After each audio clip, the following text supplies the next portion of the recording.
فإن آمنوا بمثل ما آمنتم به فقد اهتدوا وإن تولوا فإنما هم في شقاق فسيكفيكهم الله وهو السميع العليم. السلام عليكم ورحمة الله وبركاته. الحمد لله رب العالمين والصلاة والسلام على سيد الأنبياء والمرسلين نبينا محمد وعلى آله وصحبه أجمعين، أما بعد. يقول الله سبحانه وتعالى: وأما من خاف مقام ربه ونهى النفس عن الهوى فإن الجنة هي المأوى. محترم و معزز علماء کرام، عامہ دین جماعت و جمعیت، محترم حاضرین، الحمدللہ اللہ کے فضل و کرم سے ایک دینی مجلس یہاں پر اکٹھا ہے۔ اللہ سے دعا ہے کہ جن نیک مقاصد کی خاطر اس طرح کی مجلسیں رکھی جاتی ہیں، اللہ تعالیٰ اس میں ہم سب کو اخلاص عطا فرمائے، اور جو بھی باتیں ہم یہاں پر سنیں اس نیت سے سنیں کہ اس پر ہمیں عمل کرنا ہے، اور اس کے ساتھ ان باتوں کو یاد رکھنا ہے، اور انہی باتوں کو دوسروں تک انشاءاللہ پہنچانا بھی ہے۔ اللہ ہم سب کو نیک عمل کی توفیق عطا فرمائے۔ میں نے آیت کریمہ پڑھی، اللہ سبحانہ وتعالیٰ ارشاد فرماتے ہیں کہ جو آدمی اپنے رب کے سامنے کھڑے ہونے سے ڈر گیا اور اس نے اپنے نفس کو خواہشات سے روکا تو ایسے آدمی کا ٹھکانہ جنت ہوگا۔ آیت کریمہ بڑی چھوٹی ہے مگر پیغام واضح ہے کہ اللہ کا ڈر، اس کا خوف، یہ انسان کو ہر برائی سے روکتا ہے۔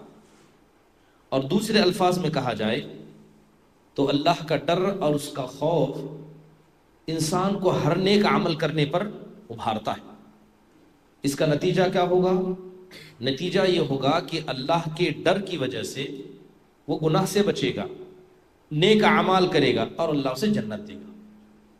محترم حاضرین، یہ بات ہمیں سمجھنی ہے کہ دل تین چیزوں کی وجہ سے حرکت میں آتا ہے۔ تین چیزیں ایسی ہیں جو دل کے اندر حرکت پیدا کرتی ہیں، جو دل کو عمل کرنے پر ابھارتی ہیں۔ اس میں سے جیسے کہ علامہ ابن القیم رحمہ اللہ نے تین چیزوں کا ذکر کیا کہ دل تین چیزوں کی وجہ سے حرکت میں آتا ہے، اور یہ بات ہم سب جانتے ہیں کہ انسان جتنے بھی اعمال کرتا ہے ان میں سب سے اہم اعمال وہ ہیں جن کا تعلق انسان کے دل سے ہے۔ ایمان دل میں ہے، اللہ کی محبت دل میں ہے، اخلاص دل میں ہے، اللہ پر توکل دل میں ہے۔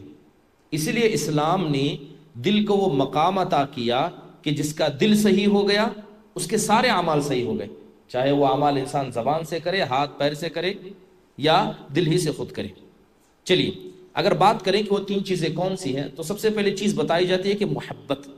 انسان محبت میں ہر کسی کے لیے کچھ بھی کرتا ہے۔ جب اللہ سے محبت ہوگی تو اللہ کی محبت میں انسان عبادت کرے گا، حرام چیزوں سے بچے گا۔ دوسری چیز اللہ کا ڈر ہوگا تو اس سے انسان عمل کرتا ہے۔ تیسرا امید، کہ انسان امید میں عمل کرتا ہے۔ تو یہی تین چیزیں ہیں جو انسان کو کوئی کام کرنے پر ابھارتی ہیں، یا تو محبت ہے، یا تو ڈر ہے، یا تو امید ہے۔ اور یہ تینوں چیزیں ایمان کے لیے بنیادی حیثیت رکھتی ہیں۔ جب تک کسی آدمی کے ایمان میں یہ تین چیزیں نہیں آئیں گی، نہ اس کا ایمان مکمل ہوگا، نہ وہ نیک عمل کر پائے گا، نہ اس کے نیک اعمال اسے فائدہ دے پائیں گے۔ ابن قیم رحمہ اللہ نے اسے ایک مثال کے ذریعے سمجھایا۔ کہتے ہیں کہ مان لو جو محبت ہے وہ پرندے کا سر ہے، محبت پرندے کا سر ہے، اور امید اور خوف یہ پرندے کے دو پر ہیں۔ امید اور خوف کیا ہے؟ پرندے کے دو پر ہیں۔ جب سر سلامت ہے تو پرندہ زندہ ہے۔ اسی طرح جب تک انسان کے دل میں اللہ کی، اس کے رسول کی اور اپنے دین کی تئیں محبت ہے، وہ آدمی ایمان کے اعتبار سے زندہ ہے۔ جس کے دل میں نہ اللہ کی محبت، نہ اس کے رسول کی محبت، نہ دین کی محبت، وہ دیندار اور بے دین ایک جیسا ہے، اس کے دین کا کوئی فائدہ نہیں۔ دوسری بات، خوف اور رجا، اللہ سے ڈرنا، اس سے امید لگانا، یہ پرندے کے دو پر کی طرح ہے۔ جب تک پرندہ ان دونوں پروں کو بیلنس کر کے اڑتا ہے وہ کامیاب ہوتا ہے. جہاں پرندے نے ایک پر کو اوپر نیچے کیا وہ یا تو نیچے گر جائے گا یا تو اس کی اڑان ناکامیاب ہو جائے گی. اسی اعتبار سے نہ اللہ کا ڈر اتنا زیادہ آئے کہ انسان اللہ سے نا امید ہو جائے، نہ اللہ سے اتنی امید لگائے کہ گناہ پر گناہ کرے اور اللہ سے امید لگا کر بیٹھے. تو لہذا اللہ کا ڈر اور اس کی امید دونوں ایک جیسی ہونی چاہیے. محترم حاضرین، سب سے پہلا سوال یہ ہے کہ ہمیں اللہ سے ڈرنا کیوں ہے؟ اللہ سے ڈرنا کیوں ہے؟ پہلی بنیادی بات کہ اسلام کی بنیاد ہی اللہ کے ڈر پر رکھی گئی. جو دین اسلام ہے اس کی بنیاد اللہ کا ڈر ہے. اسی لیے آپ دیکھیں کہ جو آیت کریمہ میں نے پڑھی اس کے اندر اسی بات کا اشارہ کیا گیا. اللہ کہتا ہے وَأَمَّا مَنْ خَافَ مَقَامَ رَبِّهِ، کہ جو آدمی اپنے رب کے سامنے قیامت کے دن کھڑے ہونے سے ڈرا، یعنی اس کے دل میں ڈر ہے کہ اللہ تعالیٰ کے سامنے کھڑے ہونا ہے، اللہ مجھ سے پوچھے گا، مجھے جواب دینا ہے. وہاں نہ عذر کام آئے گا نہ انسان وہاں بچ پائے گا. تو لہذا یہ ڈر یہ دین اسلام کی بنیاد ہے. دوسری اہم بات، ڈرنا یہ ایمان والوں کی علامت ہے.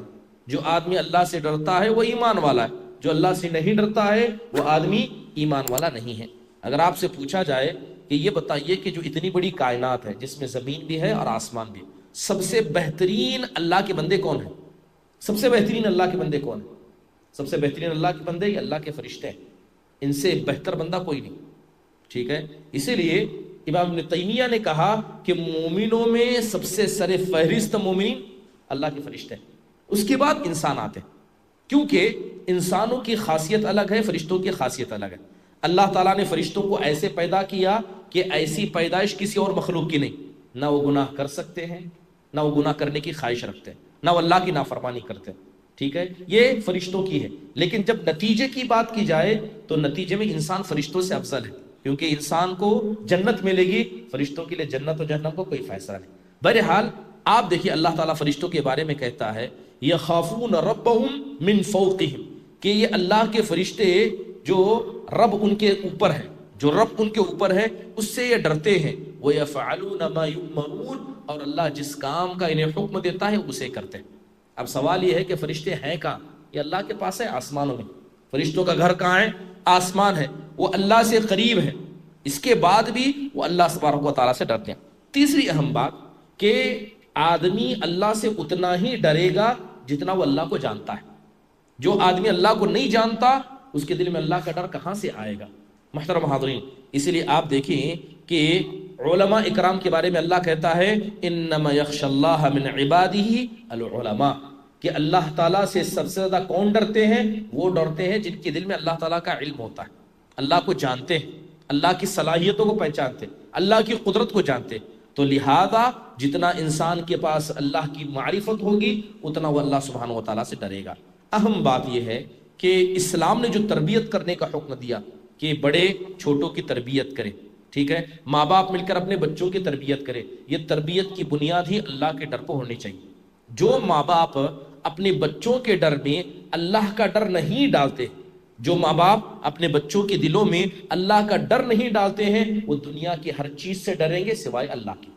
اس لیے آپ دیکھیں گے کہ جب بچے بڑے ہو جاتے ہیں تو انہیں سب سے پہلے امتحان میں کامیابی کا ڈر ہے، کامیاب ہو گئے جاب کا ڈر ہے، جاب ہو گئی بیوی بچوں کا ڈر ہے، جاب جانے کا ڈر ہے. یہ سارے کام کرتے ہیں اللہ کی نافرمانی کی بنیاد پر. نمازی بھی چھوڑتے ہیں، دعوت و تبلیغ بھی کرتے ہیں، جماعت کے ساتھ مل کر بھی ہیں، پروگراموں میں شامل بھی ہوتے ہیں اور اکثر پروگراموں سے غائب بھی ہو جاتے ہیں.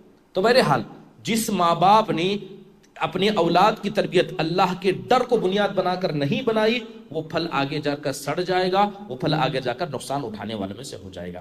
چلیے بات اگر اللہ کے ڈر کی جائے تو اللہ تعالیٰ کے ڈر کے بہت سارے فائدے. پہلا فائدہ یہ ہوتا ہے کہ جو آدمی اللہ سے ڈرتا ہے اللہ تعالیٰ اس سے راضی ہو جاتا ہے، اللہ اس سے خوش ہوتا ہے. تو اگر کوئی آدمی یہ چاہتا ہے کہ اللہ اس سے خوش ہو جائے تو وہ اللہ تبارک و تعالیٰ سے ڈرنا شروع کر دے.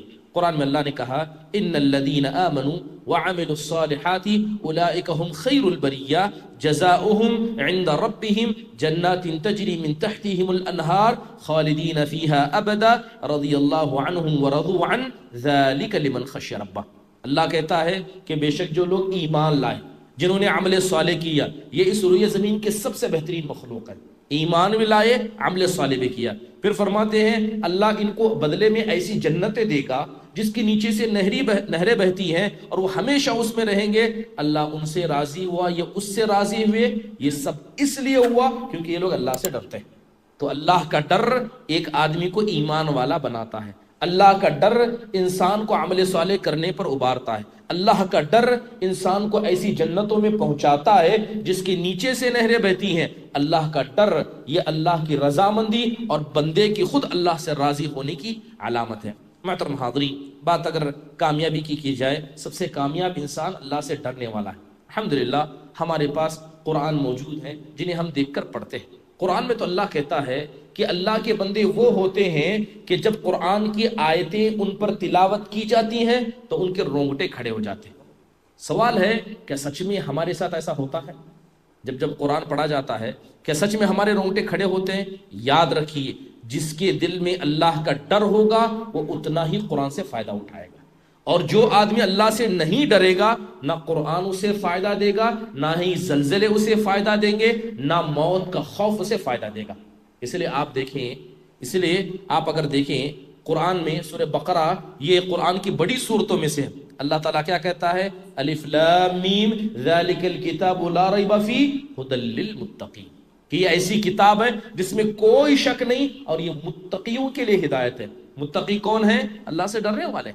اللہ سے ڈریں گے تو یہ قرآن آپ کو فائدہ دے گا۔ جہاں آپ نے اللہ سے ڈرنا چھوڑ دیا یا اللہ کے ڈر کو دل سے ہٹا دیا، یہ قرآن بھی آپ پڑھیں گے، تراویح بھی آپ کے پاس پڑھی جائے گی، اس طرح کی ہزاروں مجلسیں اکٹھا ہوں گے، لیکن اللہ کے ڈر کا جو فائدہ ان سے انسان کو ہونا چاہیے وہ فائدہ انسان کو کبھی حاصل نہیں ہوگا۔ محترم حاضرین، بڑی مشہور قصہ ہے، بلکہ اللہ تعالیٰ کا قانون ہے الجزاء من جنس العمل، کہ جیسا تعامل، جیسا بدلہ آپ اللہ کے ساتھ کریں گے اللہ ویسا بدلہ دے گا۔ آپ دنیا میں اللہ سے ڈریے، اللہ قیامت کے دن آپ کو قیامت کے ڈر سے بچا لے گا۔ دنیا میں آپ ڈریں گے، قیامت کے دن آپ نہیں ڈریں گے، لیکن جو دنیا میں اللہ سے نہیں ڈرے گا وہ قیامت کے ہر لمحے سے ڈرنے لگ جائے گا۔ اسے کہا جاتا ہے جزاء وفاقا۔ قرآن میں اللہ نے کہا ان المتقین فی مقام امین، کہ قیامت کے دن جو متقی ہوں گے، اللہ سے ڈرنے والے ہوں گے، وہ بڑے پرسکون انداز سے ہوں گے۔ اللہ تعالیٰ خوف کو ان کے ڈروں سے، ان کے دلوں سے نکال کر رکھ دے گا۔ اللہ سے ڈرنا اور اللہ سے ڈر کر رونا۔ انسان اللہ سے ڈرے، گناہ کرتے وقت ڈرے، نیکی کرتے وقت ڈرے، اور ڈرنے کے بعد انسان کی آنکھوں سے جو آنسو نکلتے ہیں جو صرف اللہ کے ڈر کی وجہ سے ہیں، اس آنسو کی بھی بڑی قیمت ہے، بڑی قیمت ہے۔ حدیث کے اندر آپ نے کہا کہ عینانی لا تمسہم النار، دو قسم کی آنکھیں ایسی ہیں جنہیں جہنم کی آگ کبھی جلا نہیں سکتی، یعنی دو قسم کی آنکھ ایسی ہے جنہیں جہنم کی آگ جلا نہیں سکتی۔ آپ نے کہا عین بکت من خشیت اللہ، ایک وہ آنکھ جو اللہ کے ڈر سے روتی ہے، جو اللہ کے ڈر سے روتی ہے، جہنم کی آگ اسے جلا نہیں سکتی، اور دوسری وہ آنکھ جو اللہ تعالیٰ کی خاطر نگہبانی میں کیا ہے، اپنے آپ کو بیدار رکھتی ہے۔ محترم حاضرین، ایمان کی شرط کیا ہے؟ اللہ تعالیٰ کا ڈر ہے۔ چلیے کچھ قصے آپ کے سامنے سنا دوں جو اللہ تعالیٰ کے ڈر کے مسئلے میں کیا ہے ہونے چاہیے۔ سب سے پہلی بات، جیسے میں نے ابھی بتایا کہ اس روئے زمین کے سب سے اکمل المؤمن مخلوق کون سی ہے؟ اللہ کے فرشتے۔ یہ کبھی گناہ کرتے ہیں؟ نہیں کر سکتے۔ کیا کبھی ان سے گناہ ہوا ہے؟ نہیں ہوا۔ ایک بات۔ دوسری بات، اللہ نے جیسی عبادت کرنے کا حکم دیا ہے کیا وہ اسے کر رہے ہیں؟ کیا وہ اللہ کی عبادت کر رہے ہیں؟ حدیث کے اندر اللہ کے نبی نے فرمایا کہ آسمان و زمین میں ایک بالشت جگہ خالی نہیں ہے مگر کوئی نہ کوئی فرشتہ اللہ کے لیے وہاں سجدہ یا رکوع میں، سجدہ و رکوع میں۔ اور یہ کب سے ہے؟ جب سے اللہ نے دنیا کو پیدا کیا۔ جب اللہ نے دنیا کو پیدا کیا، اللہ نے فرشتوں کو عبادت کرنے کا حکم دیا، تب سے جب تک سور نہیں پھونکا جائے گا وہ کنٹینیوسلی، وہ لگاتار اللہ کی عبادت میں ہے، گناہ نہیں کرتے، اللہ کی عبادات میں اتنے پرفیکٹ ہے، تو ان کو اللہ سے ڈرنے کی ضرورت ہے؟ گناہ ہی نہیں کیا تو اللہ سے ڈرنے کی کیا ضرورت ہے؟ جیسے آج لوگ اکثر کیا کہتے ہیں کہ کہا جاتا ہے تم اللہ سے ڈرو، وہ کہتے ہیں میں اللہ سے کیوں ڈروں، میں تو کوئی گناہ کرتا ہی نہیں۔ لوگ کہتے ہیں کہ میں نے گناہ نہیں کیا تو مجھے اللہ سے ڈرنے کی کیا ضرورت ہے؟ جو آدمی گناہ کر کے اللہ سے ڈرتا ہے اور نیکی کر کے اللہ سے ڈرتا ہے، بلکہ ہر حال میں اللہ سے ڈرتا ہے، یہی تو ایمان کی علامت ہے۔ چلیے فرشتوں کی مثال دیکھیں۔ اگر آپ سے پوچھا جائے کہ بتائیے فرشتوں کے سردار کون ہے، کیا جواب ہوگا آپ کا؟ حضرت جبرائیل امین ہے۔ پتہ ہے سائز میں کتنے بڑے ہیں حضرت جبرائیل امین؟ اللہ کے نبی علیہ الصلوۃ والسلام نے ان کو ان کی اصلی حالت میں صرف 2 بار دیکھا، صرف 2 بار دیکھا۔ ایک بار آپ علیہ الصلوۃ والسلام نے دیکھا کہ حضرت جبرائیل کے 600 پر تھے، کتنے پر؟ 600 پر، اور 1-2 پر حضرت جبرائیل نے کھولے تو پورا افق بھر گیا تھا۔ اگر ہم اپنی نگاہوں سے سب سے بڑی مخلوق ایک وقت میں دیکھ سکتے ہیں تو وہ آسمان ہے، کیونکہ آسمان کا ایریا بڑا نگاہوں کے سامنے آ جاتا ہے، سب سے بڑی مخلوق جو ہمیں نظر آ رہی ہے۔ تو حضرت جبرائیل نے جب 2 پر اور بعض روایتوں کے مطابق صرف 1 پر کھولا تھا تو پورا افق بھر گیا تھا، اتنے بڑے۔ اس کے بعد آپ بتائیے یہ کتنے اللہ کے مقرب ہوں گے کہ اللہ نے خود ان کی تعریف کی، حضرت جبرائیل کی تعریف کی کہ امانت دار، بڑے امانت دار، اللہ کے پیارے ہیں۔ یہ سب اپنی جگہ 600 پر ہیں، اور سب سے زیادہ اگر کوئی فرشتہ اللہ کے قریب ہے وہ جبرائیل ہے، یہاں ہوں گے یا اللہ کے قریب ہوں گے، کوئی دوسری جگہ نہیں۔ اس کے بعد بھی حال کیا حضرت جبرائیل کا؟ اللہ کے نبی علیہ الصلوۃ والسلام معراج پر گئے، آپ نے کہا مررت لیلۃ اسری بی بالملء الاعلی وجبریل کالحلس البالی من خشیۃ اللہ، مجھے آسمانوں پر لے جایا گیا، میں رات میں گیا تو میں نے حضرت جبرائیل کو زمین سے ایسے چپکے ہوا پایا جیسے کہ زمین سے کیا ہے یہ ڈور میٹ چپکی ہوتی، اللہ کے ڈر سے اتنے بڑے فرشتے بالکل زمین سے چپک کر ہیں، اور مارے ڈر کے خوف کے حضرت جبرائیل کا یہ حال ہے، نہ کوئی نیکی چھوڑی نہ کوئی گناہ انجام دیا، اس کے بعد بھی یہ اللہ کی اتنی عظیم مخلوق کا ڈر، یہی ایمان ہے، یہی ایمان ہے۔ یہ مت کہیے کہ میں نے گناہ نہیں کیا تو میں اللہ سے کیوں ڈروں۔ صحابہ کا حال تھا، کوئی کسی سے کہہ دیتا اتق اللہ تو اللہ سے ڈر، وہ رونے لگ جاتا، وہ رونے لگ جاتا۔ اور آج ہمارے حال ہے کہ کسی سے کہا جائے کہ اللہ سے ڈرو تو انسان پلٹ کر کہتا ہے پہلے تم اللہ سے ڈرو، نہ یہ ڈرنے والا ہے نہ وہ ڈرنے والا ہے، سبحان اللہ۔ دوسرے بڑے فرشتے جن کا نام آتا ہے میکائیل، یہ فرشتوں کے سرداروں میں شمار کیے جاتے ہیں۔ حضرت جبرائیل بھی فرشتوں کے سردار ہیں اور حضرت میکائیل بھی فرشتوں کے سردار ہیں۔ ان کو اللہ تعالیٰ نے بارش کا ذمہ دار بنایا، اور زمین میں جتنے پیڑ پودے اگتے ہیں اللہ کے حکم کے بعد یہی اس کے ذمہ دار ہیں۔ حضرت میکائیل کے بارے میں کہا، اللہ کے نبی علیہ الصلوۃ والسلام نے حضرت میکائیل کو کئی بار دیکھا تھا، آسمانوں میں گئے تب آپ نے دیکھا، خواب میں آپ کو دکھایا گیا، تو کئی مرتبہ اللہ کے نبی نے حضرت میکائیل کو دیکھا۔ تو آخرکار حضرت میکائیل کی جو پوزیشن و حالت تھی، اللہ کے نبی نے حضرت جبرائیل سے پوچھا، کہا کہ مالی لم ارا میکائیل ضاحکا قط، کہتے ہیں اے اللہ کے جبرائیل سے پوچھتے ہیں اے جبرائیل کیا وجہ ہے کہ جب بھی میں نے میکائیل کو دیکھا ہے کبھی ان کو ہنستے مسکراتے دیکھا ہی نہیں، کبھی ان کو میں نے ہنستے مسکراتے نہیں دیکھا۔ تو حضرت جبرائیل کہتے ہیں کہ جس دن سے اللہ نے جہنم کو پیدا کیا اس کے بعد سے میکائیل کبھی نہیں ہنسے، کبھی نہیں ہنسے، نہ کوئی نیکی چھوڑی نہ کوئی گناہ انجام دیا، نہ اللہ نے جہنم کو ان کے لیے پیدا کیا، لیکن جہنم کا ڈر ایسا کہ وہ کبھی ہنستے ہی نہیں، سبحان اللہ۔ یقیناً اللہ کا ڈر یہ انسان کے اندر ایسے ہونا چاہیے جیسے اس مقدس مخلوق کے پاس ہے۔ آپ نے صاحب سور کے بارے میں سنا ہوگا، وہ فرشتے جو سور کی ذمہ داری جن کو دی گئی، اللہ کے نبی کہتے ہیں ان طرفی صاحب السور منذ وکل به مستعد ينظر نحو العرش، کہ جب سے اللہ تبارک و تعالیٰ نے سور والے فرشتے کو پیدا کیا اور اسے سور پھونکنے کی ذمہ داری دی، وہ عرش کی طرف برابر نگاہیں لگا کر ہے، کہتے ہیں کہ وہ عرش کی طرف نگاہیں لگا کر ہے، ایک مرتبہ بھی اس سور والے فرشتے نے اپنی نگاہ کو نہیں ہٹایا، صرف اس خطرے میں کہ میں نگاہ ہٹاؤں واپس لے جاؤں، اتنے ہی لمحے میں اللہ کا فیصلہ آ جائے اور میں اسے پورا نہ کر پاؤں۔ صرف ایک لمحے کی غلطی کا امکان بھی ان کے اندر نزدیک نہیں ہے۔ یہ یقیناً اللہ سبحانہ و تعالیٰ کا ڈر ہے۔ محترم حاضرین، یہ ڈر حقیقت میں انسان کے ایمان کو زندہ رکھتا ہے۔ بات کریں جناب محمد الرسول اللہ صلی اللہ علیہ وسلم کی شخصیت کی، آپ کی شخصیت کیسی تھی؟ اللہ تعالیٰ نے آپ کو مغفور قرار دیا، اللہ نے آپ کے گناہوں کو معاف فرمایا، اگلے پچھلے گناہ معاف ہیں، آپ سے غلطیاں نہیں ہوتی۔ ایک تو نبی ہیں اور رسولوں کے سردار ہیں اور اللہ کے پیارے ہیں۔ آپ تصور کریں کہ اللہ تبارک و تعالیٰ نبی کریم صلی اللہ علیہ وسلم سے کیسی محبت کرتا تھا کہ اللہ کے نبی کو دل میں تکلیف ہوتی، آسمان سے وہی اترتی تھی۔ آپ کے دل میں تکلیف ہوتی، آسمان سے وہی اترتی، فوراً آپ کو تسلی دی جاتی۔ ایک واقعہ بتا کر آگے بڑھتا ہوں۔ نبی صلی اللہ علیہ وسلم ہجرت کے لیے نکلے، آپ علیہ الصلوۃ والسلام ہجرت کے لیے نکلے۔ ہجرت مطلب گھر بار کو چھوڑنا، بیوی بچوں کو چھوڑنا، جس جگہ آپ نے زندگی گزاری اسے چھوڑ کر جانا۔ اللہ کے نبی نے 50 سالہ زندگی مکے میں گزاری تھی، اور آپ کو کعبۃ اللہ سے اس قدر محبت تھی کہ اللہ کے نبی صلی اللہ علیہ وسلم، مشرکین مکہ نے آپ کا بائیکاٹ کیا، مشرکین نے آپ کو ستایا، کبھی اللہ کے نبی ایسا نہیں ہوتا کہ کعبۃ اللہ میں داخل نہیں ہوتے، برابر آپ زیارت کیا کرتے۔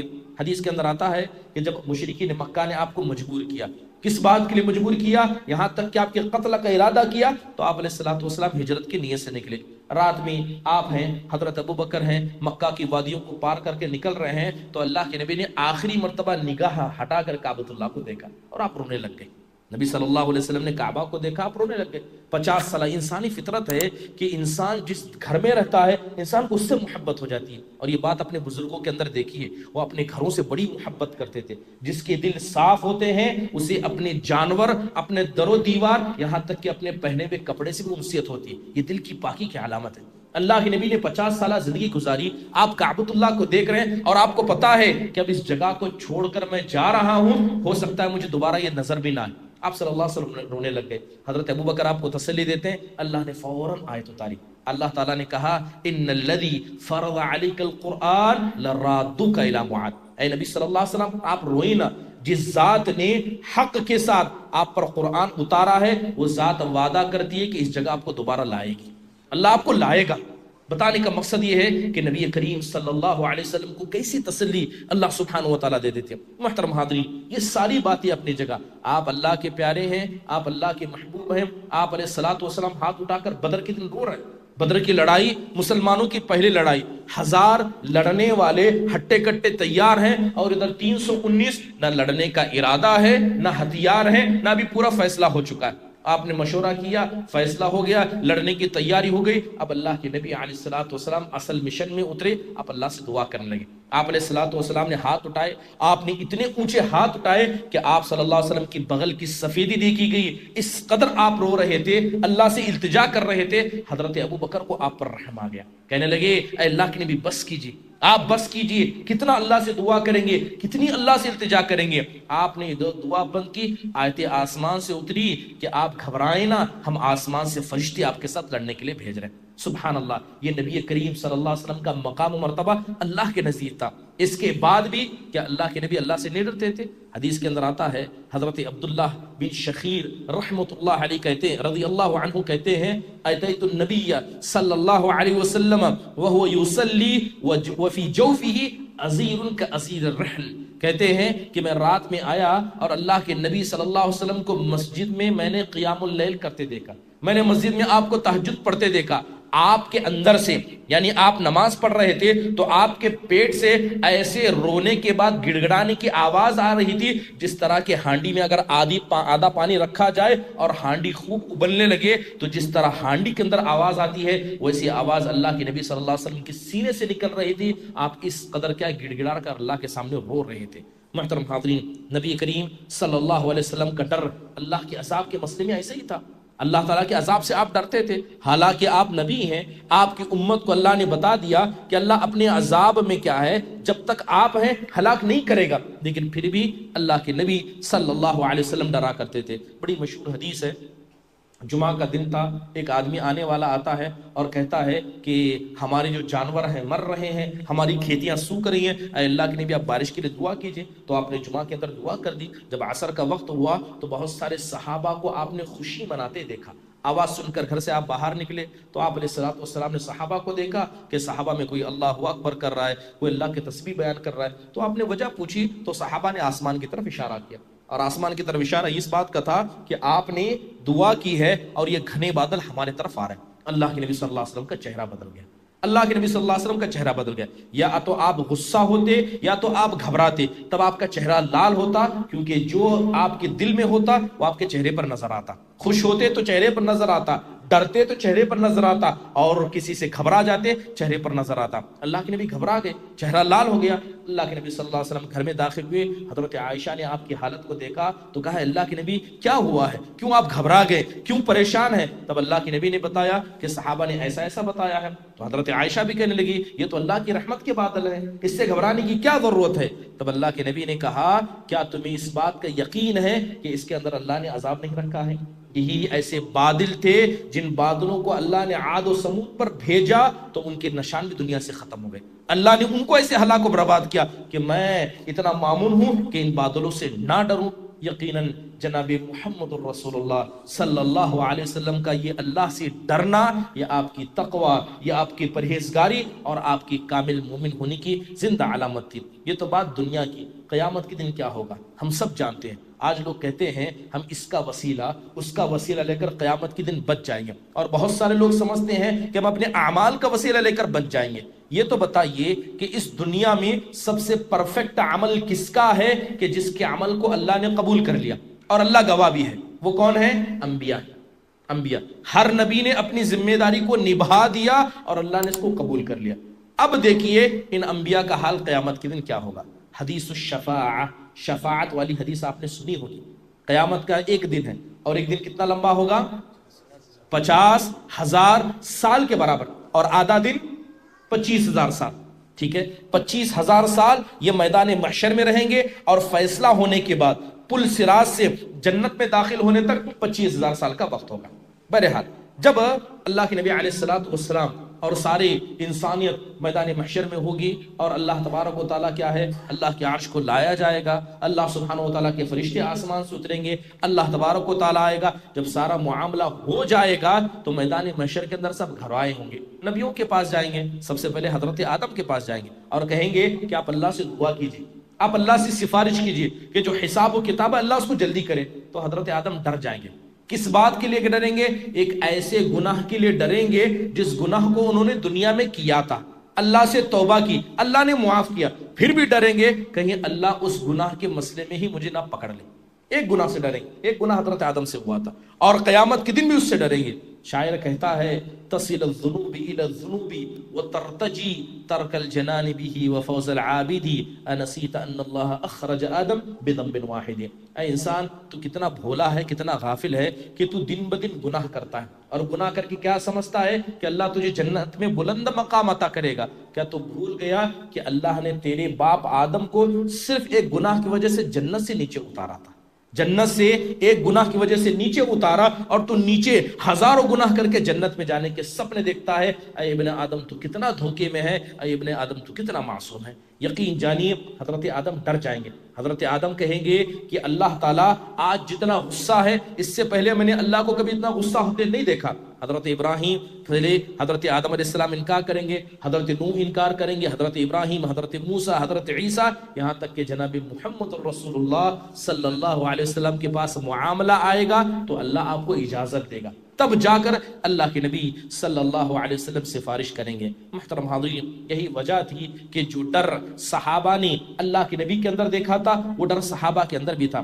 حضرت ابوبکر بہت زیادہ رویا کرتے تھے، حضرت ابوبکر صدیق زیادہ رویا کرتے، اکثر کہا کرتے لوددت انی شعرۃ فی جنب عبد مؤمن، کتنا ہی بہتر ہوتا، میرے بس میں ہوتا، یا کہتے کہ میری خواہش تھی کہ اللہ تعالیٰ مجھے کسی سر کے یعنی کسی ایمان والے کے سر کا بال بنا دے، بس ایک بات ٹوٹ جائے، سڑ جائے، بات ختم ہو، نہ حساب ہو نہ کتاب ہو. لیکن اللہ نے مجھے ایک انسان بنا دیا تو اللہ میرا حساب بھی لے گا. اللہ نے مجھے پیدا کیا ہے، اللہ نے مجھے نعمت دی، اللہ میرا حساب و کتاب لے گا. کسی پرندے کو اڑتا دیکھتے تو کہتے اے پرندے تو مبارکبادی کا حقدار ہے، تو مبارکبادی کا حقدار ہے، کیونکہ نہ تیرا حساب ہے نہ تیرا کتاب ہے. لیکن انسانوں کا حساب ہے، انسانوں کا خطاب ہے. حضرت عمر بن خطاب رضی اللہ عنہ کے بارے میں ہم اکثر یہ جانتے ہیں کہ حضرت عمر کیسے تھے، مزاج کے بڑے سخت تھے، لیکن حقیقت میں وہ اللہ تعالیٰ سے اتنے ہی ڈرنے والے تھے. حضرت عمر کی بات میں آتا ہے کہ ان کی آنکھ کے نیچے دو بڑے بڑے کالے نشان تھے، آنکھ کے نیچے دو بڑے بڑے کالے نشان تھے. وہ نشان صرف بار بار رو رو کر ہوئے تھے، اتنا اللہ تعالیٰ سے وہ ڈرا کرتے تھے. بلکہ ایک مرتبہ انہوں نے کہا ویل ویلی وویل لامی ان لم یرحمنی ربی. حضرت عمر رات میں تھے، اچانک بیدار ہوئے، بی بی نے پوچھا کہ کیا ہوا، تو کہنے لگے کہ میری ماں بھی برباد ہو گئی، میں بھی برباد ہو گیا، اگر اللہ تعالیٰ نے قیامت کے دن مجھ پر رحم نہیں کیا، اگر اللہ نے قیامت کے دن مجھ پر رحم نہیں کیا تو میں بھی برباد ہو گیا، اور جس ماں نے مجھے پیدا کیا وہ بھی برباد ہو گئی اگر اللہ قیامت کے دن مجھے رحم نہ کرے. محترم حاضرین، حضرت عمر بن خطاب رضی اللہ عنہ مسلمانوں کے امیر المؤمنین ہیں، کیونکہ سردار تھے. جنازہ آیا جاتا، آپ جنازہ آگے بڑھ کر پڑھایا کرتے، تو ایک جنازہ آیا، حضرت عمر بن خطاب اس کی نماز جنازہ پڑھنے کے لیے آگے بڑھے تو اچانک حضرت حذیفہ بن یمان آئے. حذیفہ بن یمان جن کو رازدار رسول کہا جاتا تھا، آ کر کہتے انہ من ہؤلاء، کہتے جس کا جنازہ آپ پڑھانے کے لیے جا رہے ہیں یہ ان میں سے ہے، یعنی وہ ان منافقوں میں سے ہے جس کا نام اللہ کے نبی نے میرے سامنے ذکر کیا تھا. تو حضرت عمر نے فوراً ہاتھ پکڑا، دونوں ہاتھ سے انہیں پکڑا اور رونے لگے، کہنے لگے کہ اسی اللہ کا واسطہ دے کر تم سے میں پوچھتا ہوں جس اللہ نے نبی صلی اللہ علیہ وسلم کو حق سے بھیجا، کیا اللہ کے نبی نے میرا بھی نام منافقوں میں لیا تھا؟ کیا کہتے ہیں کہ اللہ کے نبی نے میرا بھی نام منافقوں میں لیا تھا؟ تو حضرت حذیفہ بن یمان کہتے ہیں خدا کی قسم آپ نے پوچھا ہے تو بتا رہا ہوں، ورنہ کوئی اور پوچھتا تو کبھی نہ بتاتا کہ اللہ کے نبی نے آپ کا نام نہیں لیا ہے. سبحان اللہ. یہ انسان کے دل میں ایسا ڈر ہونا چاہیے. سب سے پہلے ہم کو کس بات سے ڈرنا چاہیے؟ سب سے پہلا ڈرنا چاہیے گناہوں سے، کہ ہم میں سے ہر آدمی سے گناہ ہوتے ہیں، چھپ کر ہو، جان کر ہو، انجان کر ہو، اللہ کے مسئلے میں ہوں، اللہ کے بندوں کے مسئلے میں. گناہ ہم سب سے ہوئے ہیں. جو آدمی گناہ کے مسئلے میں اللہ سے نہیں ڈرتا، توبہ نہیں کرتا، وہ قیامت کے دن کبھی کامیاب نہیں ہو سکتا. اس کے علاوہ ریاکاری سے اور اسی طرح شہرت پسندی سے انسان کو ڈرنا چاہیے. ہم یہاں سب بیٹھے، پتہ نہیں کس کے دل کا حال کیا ہے. کسی کے دل میں آ جائے کہ میں یہاں اس لیے بیٹھوں تاکہ لوگوں میں مشہور ہو جاؤں، لوگوں کو دکھانے کے لیے بیٹھ، یہ دل میں آ گیا، یہ عمل بھی برباد ہو گیا اور قیامت کے دن عذاب کا بھی حقدار ہوگا. قیامت کے دن سب سے پہلے 3 لوگوں کو عذاب دیا جائے گا. ایک شہید جس نے اپنی جان اللہ کی راہ میں دی، ایک عالم جس نے اپنا وقت اللہ کی راہ میں قربان کیا، اور ایک جواد جس نے اپنا مال اللہ کی راہ میں قربان کیا. عالم کہے گا کہ میں نے تیرے دین کی خدمت کی، اللہ کہے گا تو نے بس یہ کام کس کے لیا؟ لوگوں کے سامنے فالوورز گین کرنے کی، لوگ تیری تعریف کریں، لوگ تجھے اچھا سمجھے، لوگ تجھے کیا ہے بڑا عالم سمجھے، اس لیے تو نے کیا. شہید جس نے اپنی جان کی قربانی دی وہ بھی منہ کے بل گھسیٹا جائے گا، عالم کو منہ کے بل گھسیٹا جائے گا، اور اسی طرح سخی کو منہ کے بل گھسیٹ کر جہنم میں پھینکا جائے گا. ہر انسان کو ڈرنا چاہیے کہیں اللہ میرے دل میں ریاکاری کو نہ ڈال دے. تیسرا، نفاق سے ڈرنا چاہیے. کون آدمی کب منافق ہو جائے نہیں پتا، کیونکہ تمام انسان کے دل یہ اللہ کے 2 انگلیوں میں، جب چاہے اللہ پلٹ دے. ابن ملیکہ یہ بڑے کبار تابعین میں آتے ہیں، یہ کہتے ہیں ادرکت 30 من اصحاب رسول اللہ صلی اللہ علیہ وسلم کلہم کانوا یخافون النفاق علی نفسہ. ابن ابی ملیکہ کہتے ہیں کہ میں نے 30 سے زیادہ صحابہ کو دیکھا. کیا کہتے ہیں کہ میں نے 30 سے زیادہ صحابہ کو دیکھا جو سب اپنے نفس پر نفاق سے ڈرتے تھے. کہیں میں منافق تو نہیں ہو گیا، کہیں میں منافق تو نہیں ہو گیا. آپ نے حضرت ابو بکر کا، حضرت حنظلہ کا قصہ سنا، نافق حنظلہ، حنظلہ منافق ہو گیا کہ اللہ کے نبی کی مجلس میں ہوں، مجھے ڈر لگتا ہے، مجلس سے باہر گیا، بیوی بچے دنیا میں لگ گیا. حضرت ابو بکر کہتے ہیں کہ اگر یہ آپ کی دل کی کیفیت ہے تو ابو بکر بھی منافق ہو گیا. سبحان اللہ. یہ ڈرنا چاہیے کہیں اللہ ہم کو منافق نہ بنا دے. اس کے علاوہ ڈرنا چاہیے اللہ سے کہ جو نیک اعمال ہم کر رہے ہیں کہیں اللہ تعالیٰ نے رد نہ کر دے، کہیں اللہ تعالیٰ نے ٹھکرا نہ دے، کیونکہ اللہ پر کوئی زبردستی کرنے والا ہے نہیں. میں نے عمل کیا، اللہ نے کیوں نہیں قبول کیا؟ میں نے عمل کیا، اللہ نے مجھے کیوں جہنم میں ڈالا؟ کوئی آدمی نہ سوال کر سکتا ہے نہ اسے اجازت ہوگی. اس لیے قرآن میں اللہ نے کہا والذین یؤتون ما اتوا وقلوبهم وجیلہ، کہ اللہ کے نیک بندے ایسے ہوتے ہیں جو دیتے ہیں اللہ کی راہ میں اور دینے کے بعد بھی ڈرتے ہیں کہیں اللہ نے ان کے صدقے کو برباد نہ کر دیا ہو. دل کی بربادی سے انسان کو ڈرنا چاہیے. اور اسی طرح سوء اعمال، یعنی انسان کو اللہ تعالیٰ بری موت دے دے، اس سے ڈرنا چاہیے. محترم حاضرین، بتانے کا مقصد یہ ہے کہ اللہ کا ڈر یہ انسان کو دنیا میں کامیاب کرتا ہے. محترم حاضرین، اب دیکھیے کہ آپ بیٹھ کر یہاں سن رہے ہیں، اللہ تعالیٰ نے اس دین کو نازل ہی اس لیے کیا ہے تاکہ یہ دین ساری دنیا میں غالب آ کر رہے.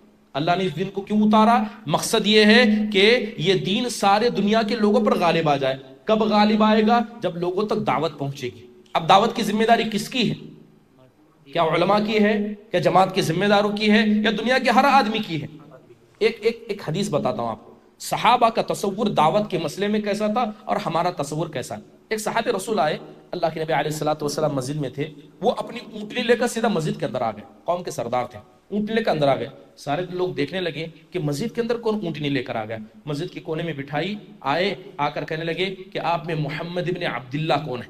سب کے سامنے کہا. تو اللہ کے نبی نے کہا کہ میں محمد بن عبداللہ ہوں. کہا کہ میں آپ کو اس اللہ کا واسطہ دے کر کہتا ہوں کہ اللہ نے آپ کو نبی بنایا؟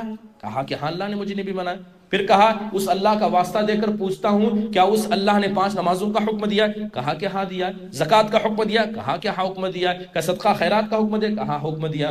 تو وہ صحابی اس کے بعد کہتے ہیں ٹھیک ہے چلیے لا الہ الا اللہ محمد الرسول اللہ، میں آپ پر ایمان لاتا ہوں اور اس بات کی گواہی دیتا ہوں کہ آپ اللہ کے رسول ہیں، اور پلٹتے جاتے کہنے لگے کہ میں اپنی قوم کی طرف داعی بن کر جا رہا ہوں۔ کیا کہا کہ میں اپنی قوم کی طرف داعی بن کر جا رہا ہوں، میرا نام زمام بن ثعلبہ ہے، میں اپنے قبیلے کا سردار ہوں۔ ایمان لائے، فوراً دعوت کے لیے نکل گئے کہ اللہ کے نبی نے ان کو دعوت کا حکم دیا تھا۔ یہی اصلی ایمان ہے، آپ کو پتا ہے آپ کو پہنچانا پڑے گا، ورنہ قیامت کے دن آپ پکڑے جائیں گے۔ الحمدللہ ہندوستان ہے، اسلامی حکومت نہیں ہے، لیکن اللہ تعالیٰ نے ایک چھت عطا کی۔ وہ چھت کیا ہے؟ یہ مسجد ہے۔ چھت کیا ہے؟ مقامی جمعیت ہے۔ چھت کیا ہے؟ ضلعی جمعیت ہے۔ چھت کیا ہے؟ جماعت اہل حدیث کی ہے۔ اس چھت کے نیچے رہ کر جو آدمی کام کرے گا، ید اللہ علی الجماعہ، اللہ کی مدد ہمیشہ جماعت کے ساتھ ہوتی ہے۔ اپنی جماعت کے ساتھ جڑیے، مسجدوں کے ساتھ جڑیے، خود بھی جڑیے، اپنے رشتہ داروں کو جوڑیے، گھر کی خواتین کو جوڑیے، معصوم بچوں کو لائیے۔ ہمیں نہیں پتا کہ کون سا عمل اللہ کے پاس قابل قبول ہوگا، انسان کو کوشش کرنی چاہیے۔ اللہ تعالی ہم سب کو یہاں پر بیٹھنے کے مقصد کو قبول فرمائے۔ اللہ ہمارے دلوں میں کیا ہے اللہ کا ڈر اور اس کا خوف پیدا کرنے کی توفیق نصیب فرمائے۔ اصل میں معذرت چاہوں گا کہ سفر پر نکلنا ہے، اس لیے میں نے جلدی بیان ختم کیا، ورنہ دل تو چاہ رہا تھا کہ کچھ باتیں بتائی جائیں۔ میں سب سے پہلے مقامی ذمہ داروں کا اور ضلعی ذمہ داروں کا اور تمام حاضرین کا شکریہ ادا کرتا ہوں۔ الحمدللہ کے فضل و کرم سے ہم یہاں بیٹھے، اللہ سے دعا ہے کہ اللہ تعالیٰ اس مجلس کو کیا ہے قبول فرمائے، اور اس مجلس کی جتنی رحمت اللہ ہم سب کو نصیب فرمائے۔ آمین۔ اقول قولی ھذا واستغفر اللہ لی ولکم ولسائر المسلمین من کل ذنب فاستغفروا انہ هو الغفور الرحیم۔ جزاک اللہ خیر۔